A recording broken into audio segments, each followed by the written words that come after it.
여러분 안녕하십니까? 하루가 다르게 모든 나무들이 싱그러움을 더하고 있습니다. 블루베리 역시 강한 신초들을 내면서 열매 또한 하루가 다르게 비리해져 가고 있는 것을 확인할 수가 있습니다. 오늘 저는 순집기에 관해서 말씀 나누려 합니다. 순집기를 과연 해야 하느냐 라고 질문한다면 당연히 순집기를 해서 적절한 수영을 만들어가고 또한 수세를 안정시켜서 좋은 결과지에 열매를 다는 것이 맞다라고 봅니다. 오늘 순집기에 대한 내용들을 몇 가지 부분에서 제가 경험하고 또 연구했던 내용들을 말씀 올리려 합니다. 이 나무는 한나 초이스라는 품종입니다. 원래 이 품종은 직립형으로 자라는 품종이고 또 순집기를 하지 않았기 때문에 멀대처럼 키만 커서 수확할 때도 애로점이 있고 또 짧게 많은 그런 결과지들을 내서 수확을 좀 많이 해야 되는데 그렇지 못한 것을 볼 수가 있습니다. 그렇기 때문에 우리가 적절한 위치에서 순집기를 해서 주축지와 결과지를 안배하는 것은 참으로 중요합니다. 그래서 저는 오늘 두 가지 면에서 순집기에 관한 내용을 말씀드리려 합니다. 먼저 올해 수확하지 않는 유목의 순집기에 대해서 말씀드리겠습니다. 이 나무들은 작년 3월 20일경에 식재한 뉴하노버 품종입니다. 작년에 식재를 한 후 강전정을 해서 여기에서부터 새로운 이 주축지들을 받았고 이것을 그냥 두면 정부 우세성에 의해서 계속 강하게 위쪽으로 올라오기 때문에 먼저 순집기를 하기 전에 이 나무들을 전부 다를 그렇게 만들어야 됩니다만 두 나무만 우선 끈으로 유인을 했습니다. 이 유인을 하는 이유는 강하게 올라오는 주축지의 세력을 조금 억제시키기 위해서 그렇습니다. 지금 각도로는 45도 내지 50도 정도로 이렇게 기울여서 끈으로 유인을 한 상태입니다. 이것도 마찬가지로 이렇게 유인을 했습니다. 그렇게 되면 이 중앙 부분은 가지들이 없기 때문에 통풍도 잘 되고 또 광합성이 원활하게 되어서 나무가 건강하게 자라게 되겠죠. 올해 열매를 달지 않았기 때문에 얘들이 가을 정도 성장을 하면 거의 한 1m 50 정도 이상으로 성장을 하지 않겠나라는 생각이 듭니다. 그리고 내년에는 여기에서 나온 그 결과지에 꽂는 한두 개를 남겨도 큰 무리는 없다라는 그런 생각을 갖게 됩니다.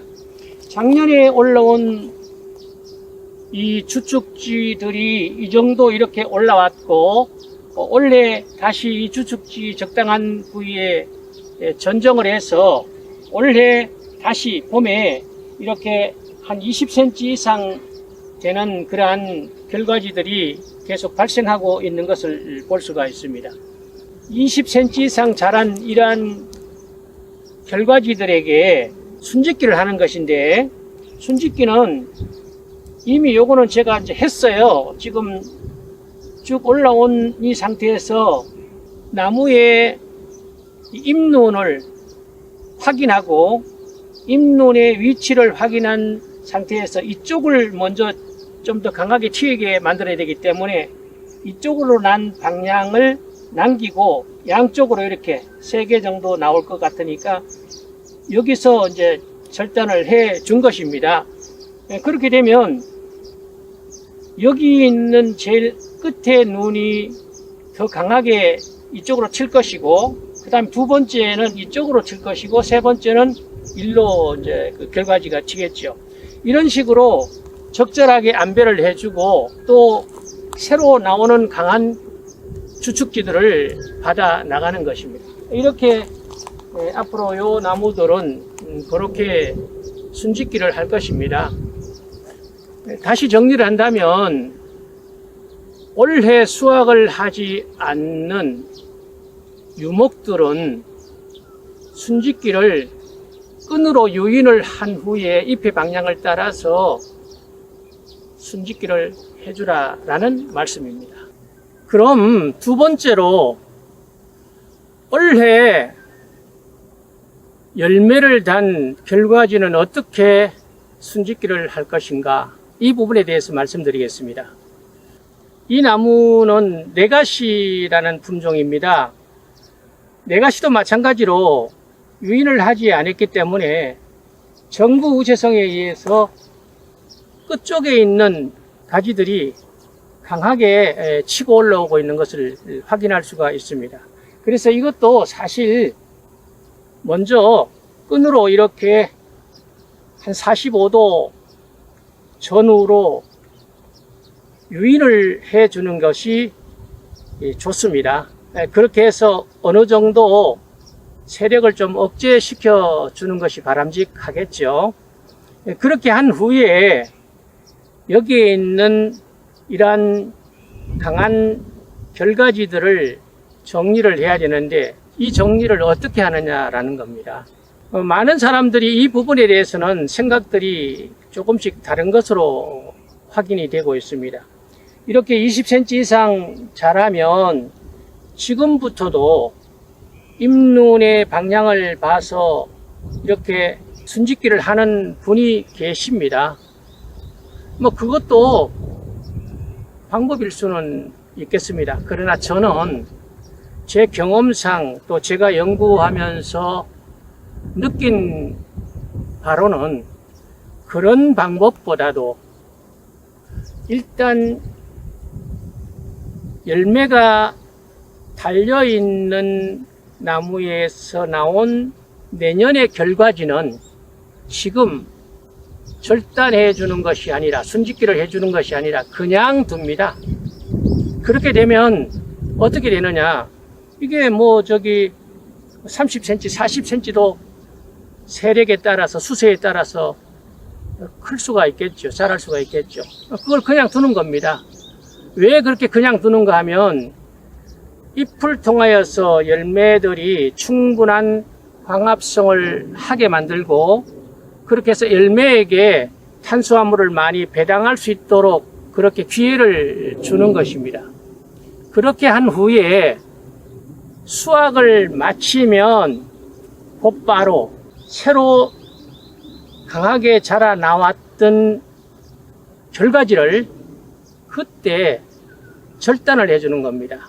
그때 절단을 해주되, 그때도 마찬가지로 위에 이렇게 쭉 자라서 한 30cm, 40cm 자란 것을 적절한 위치에서 절단을 하는 것이 아니라, 그때는 짧게, 그러니까 열매를 수확한 후에는 5cm 내지 10cm 사이에서 잎의 방향을 따라서 절단을 해주는 겁니다.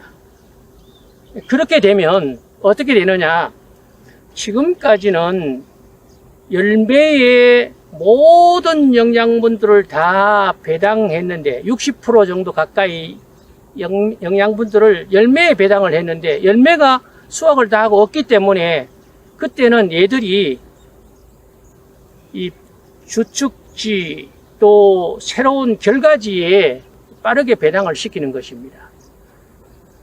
그때 절단을 해놓으면 여기에서 나온 새로운 그 결과지에서 적절한 그런 크기로 자라 내년에 수확하기 좋은 그런 결과지를 만들어 내는 것입니다. 뿐만 아니라 결과지가 그때는 하나가 나오는 것이 아니라, 이게 하나가 나왔는데 그때는 적절한 위치에서 잘라주기 때문에 2개 내지 3개를 여기서 받을 수가 있다는 것입니다.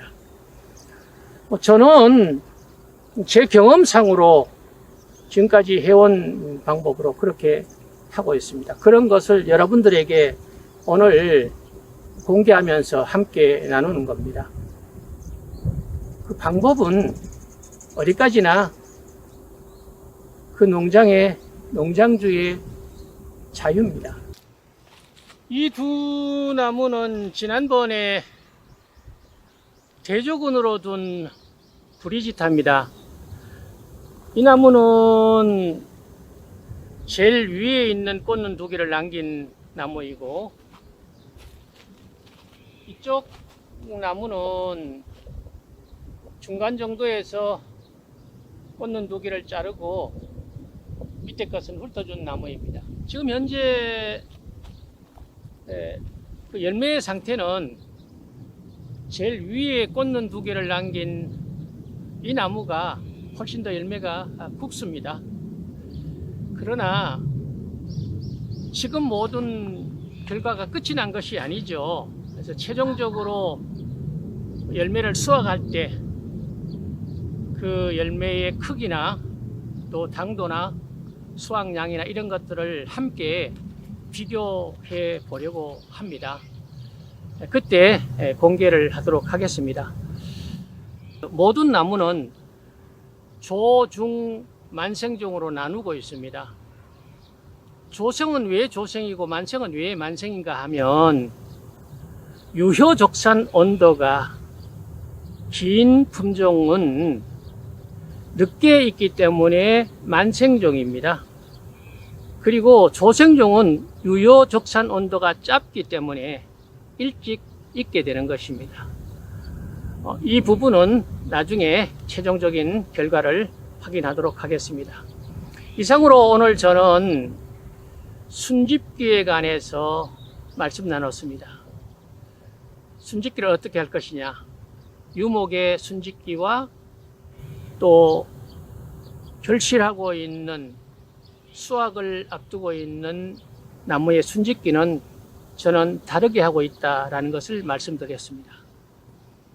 이상으로 오늘은 순집기에 대해서 말씀드리고, 또 기회가 될 때 순집기 부분, 세부적인 부분을 다시 한번 말씀 올리도록 하겠습니다. 감사합니다.